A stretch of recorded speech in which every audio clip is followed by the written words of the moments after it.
Tohle je Petr Fiala z roku 2015. Kdekdo se zaklíná Evropou, spoléhá na nějaké bruselské recepty. Ale které to jsou? Znáte nějaký, který opravdu funguje? Já tedy ne. Nefunguje euro, aspoň tedy na jihu? No asi tam mají moc horko. Jsou vysoké ceny energií pro domácnosti a podnikatele?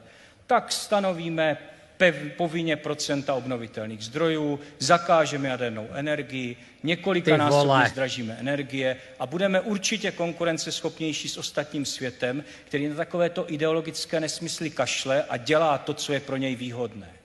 Připadá vám to logické? Mně tedy ne. Je to proti zdravému rozumu. Dokonce mám občas pocit, že politika Evropské unie je místy už i proti mírně nemocnému rozumu.